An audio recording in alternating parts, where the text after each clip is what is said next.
नमस्ते दोस्तों। लास्ट वाले वीडियो में हमने समझा था कि किस तरीके से मेडिटेशन और डीएनए का कनेक्शन हमारी बॉडी के लिए एक इम्पॉर्टेंट रोल प्ले करता है और इवन स्पिरिचुअलिटी ने, साइंस ने भी उसको एक स्पेशल नाम दिया जिसको हम एपिजेनेटिक के नाम से जानते हैं। मेरी कोशिश यही रहती है कि किस तरीके से मैं साइंस और स्पिरिचुअलिटी को आपस में कनेक्ट करके यंग जनरेशन को ये समझा पाऊँ कि दोनों ही हमारे लाइफ के लिए एक बहुत इम्पॉर्टेंट रोल प्ले करते हैं। आज का वीडियो स्पेशली उन लोगों के लिए है जो बहुत समय से अच्छा फील कर रहे हैं, मेंटली रिलैक्स्ड है, स्टिल उनकी बॉडी हैवी है, शोल्डर एक अलग तरीके की हैवीनेस फील कर रहे हैं और उनकी ब्रेथ बहुत ज़्यादा स्लो है। मैं इस वीडियो में ये समझाने की कोशिश करूँगी कि किस तरीके से हमारा ब्रेन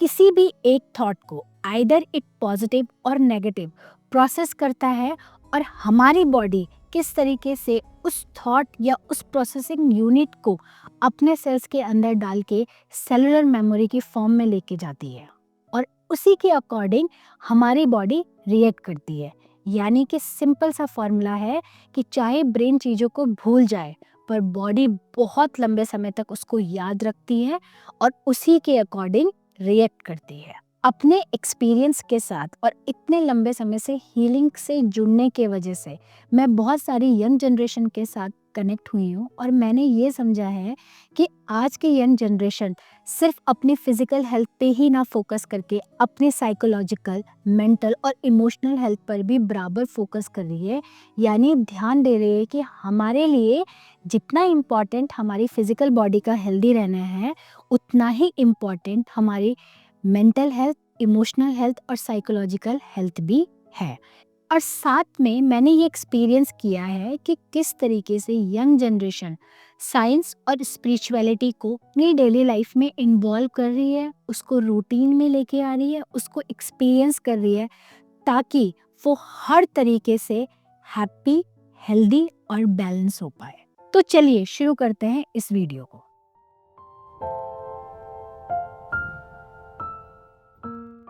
क्या आप जानते हैं कि आपकी बॉडी किसी भी थॉट पर एग्जैक्टली ऐसे ही रिएक्ट करती है जैसे आप रियल सिचुएशन पे? जी हाँ, क्योंकि ब्रेन कभी भी थॉट के बीच में ये प्रोसेस नहीं कर पाता कि ये सच है या नहीं। ब्रेन सिर्फ एक ही चीज़ को प्रोसेस करता है कि ये सेफ है या नहीं, और ये छोटी बायोलॉजिकल प्रोसेस ये डिसाइड करती है कि आपकी बॉडी हीलिंग प्रोसेस में जाएगी या सर्वाइवल मोड में एक्टिवेट होगी। आपके बॉडी के इर्द गिर्द होने वाले किसी भी इवेंट का असर आपकी बॉडी सिर्फ महसूस ही नहीं करती बल्कि वो इंफॉर्मेशन के तौर पर भी उसको कलेक्ट करती है। यही डिसाइड करता है कि आपकी बॉडी किस तरीके से रिएक्ट करेगी। और साइंस में इस सब्जेक्ट को और इस लैंग्वेज को कहा जाता है साइकोसोमैटिक और न्यूरोसेप्शन। न्यूरोसेप्शन का मतलब होता है कि जहाँ पर आपकी बॉडी बिना सोचे समझे सिर्फ आपके थॉट के प्रोसेस के ऊपर सर्वाइवल मोड में रहेगी या हीलिंग मोड में रहेगी, ये डिसाइड करता है। अगर हमारी बॉडी किसी भी थॉट को बार बार प्रोसेस करती है, जैसे कि मैं बहुत ज़्यादा स्ट्रेस में हूँ या सब कुछ मुझे ही संभालना है या मुझे किसी की हेल्प नहीं है, इस नेगेटिव थॉट को जब हमारा ब्रेन बार बार सुनता है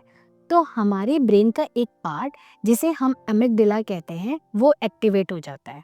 और वो सिर्फ तब एक्टिवेट होता है जब हमारी बॉडी एक डेंजर जोन में चली जाती है।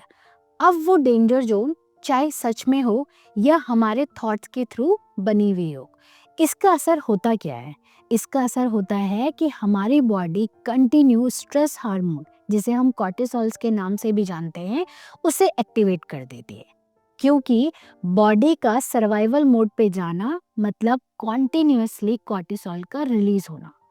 जिसकी वजह से हमारी बॉडी का सिंपैथिक नर्वस सिस्टम एक्टिवेट हो जाता है और बॉडी 3 जोन में चली जाती है, फ्लाइट, फाइट या फ्रीज। अब आप ये मत समझना कि ये आपकी बॉडी का वीक पॉइंट है, बल्कि ये आपकी बॉडी की इंटेलिजेंस है जहाँ पर वो हीलिंग मोड से सर्वाइवल मोड में शिफ्ट हो जाती है, क्योंकि कॉन्टिन्यूसली उसे ये मैसेज दिया गया है कि अभी के लिए survival is more important than the healing.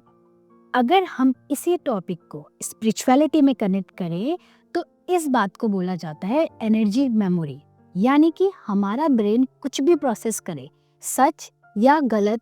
वो ब्रेन के साथ साथ हमारी बॉडी के हर एक सेल में स्टोर हो जाता है। तो वो सेल उसको अपनी सेलुलर मेमोरी की फॉर्म में कन्वर्ट कर देता है। तो कई बार आपने ऐसा फील किया होगा कि आज या कुछ समय से सब कुछ ठीक है,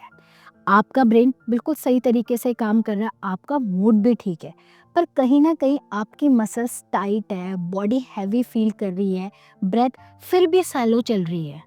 तो इसका सिंपल कनेक्शन ये है कि शायद आपका ब्रेन फिर भी चीज़ें भूल जाए या सामने हो रही सिचुएशन के अकॉर्डिंग एडजस्ट हो जाए, लेकिन आपकी बॉडी उसको याद रखती है थ्रू सेलुलर मेमोरी के। तो होता ये है, जो स्ट्रेस हमारी बॉडी में प्रोसेस नहीं हो पाता वो हमारी बॉडी के सेलुलर लेवल पर स्टोर हो जाता है और सेल के लेवल पर एक तरह से क्रोनिकल स्ट्रेस इन्फ्लामेशन बढ़ता है और रिपेयर मैकेनिज्म स्लो हो जाता है। तो इसका असर ये होता है, हमारी बॉडी का डाइजेस्टिव सिस्टम वीक हो जाता है और इम्यूनिटी धीरे धीरे स्लो होने लग जाती है, जिसके वजह से हम लोगों में एजिंग की प्रोसेस फास्ट होती है और मेमोरी लॉस बहुत स्पीड से होना स्टार्ट हो जाता है। तो जब भी हमें अपनी बॉडी को सर्वाइवल मोड से हीलिंग मोड में शिफ्ट करना है तो हमें अपना पैरासिम्पैथिक नर्वस सिस्टम को एक्टिवेट करना पड़ेगा। पैरासिम्पैथिक नर्वस सिस्टम एक्टिवेट होने का मतलब है कि हमारी बॉडी चली जाती है रेस्ट, डाइजेस्ट और रिपेयर में। यहाँ से शुरू होती है बॉडी की हीलिंग और इसको हम बहुत सिंपल और छोटे छोटे स्टेप से अचीव कर सकते हैं। जैसे स्लो ब्रीदिंग की प्रोसेस हमारे पैरासिम्पैथिक नर्वस सिस्टम को एक्टिवेट करता है। हर दिन का छोटा सा मेडिटेशन, अपनी बॉडी को हर दिन थोड़ा सी एक्सरसाइज या ओपन एनवायरनमेंट से इंट्रोड्यूस करवाना और बार बार पॉजिटिव थॉट्स को रिपेयर करना, क्योंकि मैंने वीडियो के स्टार्टिंग में क्या बोला था कि हमारा ब्रेन थॉट्स को सच है या गलत है ये प्रोसेस नहीं कर पाता, बस ये प्रोसेस कर पाता है कि सेफ है या नहीं। तो जब भी आप अपने ब्रेन को पॉजिटिव थॉट्स के साथ फीड करेंगे तो वो उसके अकॉर्डिंग ही प्रोसेस करेगा, उसी के अकॉर्डिंग साइकोसोमैटिक एक्टिवेट होगा और हमारी सेलुलर मेमोरी एक्टिवेट होगी, जो बार बार आपकी बॉडी को ये बताएगी it's time to rest, repair and reset.